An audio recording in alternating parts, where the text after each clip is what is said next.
What's up everyone? Welcome back to our channel, where today we are going to be discussing some words of wisdom from the great psychologist Carl Jung. Carl Jung was someone who devoted his entire life to understanding the human psyche. He traveled all over the world studying various different cultures and belief systems, in order to try to gain a deeper understanding of what makes us tick. Along the way, he developed his own theories about how the mind works, which have had a profound impact on the field of psychology. In this video, we will be taking a look at one of his quotes that has been gaining popularity in recent years.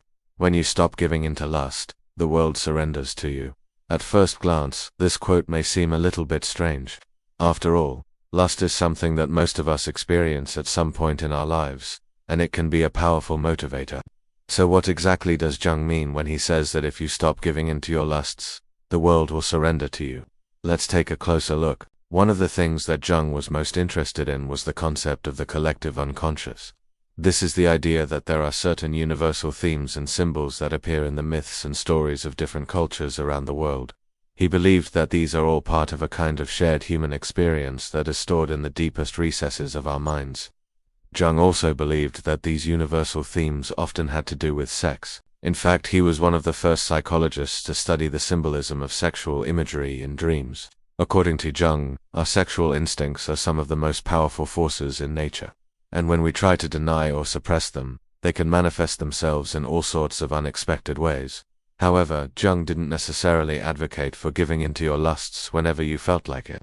Instead, he believed that there was a right and wrong way to do so. According to him, when you give in to your lusts in a healthy way, it can lead to the kind of personal growth and self-discovery. But when you do it in an unhealthy way, it can lead to all sorts of psychological problems. So what exactly does Jung mean when he says that if you stop giving in to your lusts, the world will surrender to you? On the most basic level, this is simply a call for self-control. Like most things in life, it's not necessarily a good or a bad thing. It all depends on how you go about doing it. According to Jung, when you stop giving in to your lusts, you become free from the kind of impulsive behavior that is often driven by our lower desires. This allows you to approach life in a more rational and clear-headed way. As Jung saw it, the world is full of temptations and distractions that can easily lead us astray. If we are not careful, we can easily get caught up in our own selfish desires and end up causing harm to ourselves and others. However, when we learn to control our impulses and resist these temptations, we become much more capable of making sound decisions and living a life that is true to our values. This newfound clarity of mind can then lead to a deeper understanding of ourselves and the world around us. When we are no longer clouded by our own lusts and desires, we are able to see things more objectively, and this allows us to connect with others on a more meaningful level. We also begin to develop a sense of purpose and direction in life. When we are not constantly distracted by our lower desires, we are able to focus on what is truly important to us and work towards creating a life that is in accordance with our values and goals. Of course, this is easier said than done. As Jung himself pointed out, our sexual instincts are some of the most powerful forces in nature, and they can be very difficult to control. However, according to Jung, it is definitely possible with enough willpower and when you stop giving in to your lusts, you become free from the things that would hold you back, and this allows you to pursue your goals with renewed vigor and determination. This newfound freedom can then lead to success in all areas of your life. When you are no longer held back by your own selfish desires, you are able to focus on what is truly important to you and work towards achieving your goals. This doesn't necessarily mean material success or wealth, but rather a deep sense of fulfillment and satisfaction with life. It is only when you stop chasing after the things that would bring you pleasure in the short term that you are able to set your sights on the things that would bring you lasting happiness.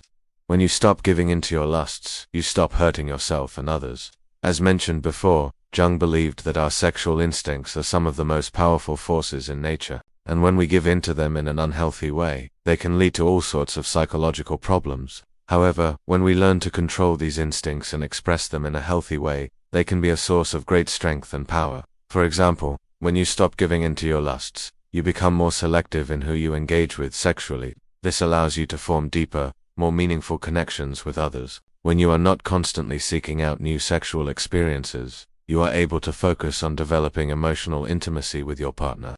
This can lead to greater feelings of love, commitment, and trust. In addition, when you stop giving in to your lusts, you become more comfortable with your own body. When you are not constantly trying to please others sexually, you are able to explore your own desires and needs. This can lead to greater self-acceptance, self-love, and confidence. So what does this all mean for us as individuals? What can we do to stop giving in to our lusts and start surrendering to the world? Well, the first step, as Jung suggested, is to become more aware of our thoughts and motivations. We need to understand what drives us and what we are constantly seeking out. Only then can we begin to make changes. This is not always easy to do, but it is definitely possible with enough effort and determination. Once we have a better understanding of ourselves, we can begin to set boundaries and make choices that align with our values and goals. This may mean saying no to certain sexual encounters, or refusing to participate in activities that are motivated by lust. It may also mean taking steps to improve ourselves emotionally and psychologically. But the good news is that all of this is within our power to do. We are not simply slaves to our sexual instincts. We have the ability to control them and direct them in a way that is healthy and beneficial for us. Jung's ideas about lust and desire have been influential in the field of psychology and continue to be debated and discussed by scholars today. Whether you agree with Jung or not, there is no doubt that his ideas are thought-provoking and challenge us to think differently about our sexual nature. So the next time you find yourself giving into your lusts, remember Jung's words. Ask yourself whether it is truly what you want, or if you are just giving in to temptation. With enough self-awareness and willpower, you can break free from the cycle of lust and desire and start living a life that is true to yourself. The road to self-mastery is a long one, but it is definitely worth it. When you learn to control your lower desires, you open yourself up to a world of possibilities.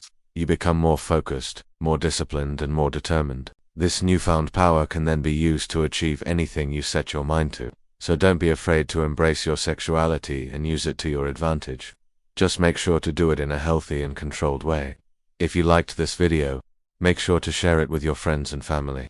Thank you for watching, and we hope to see you in another video soon.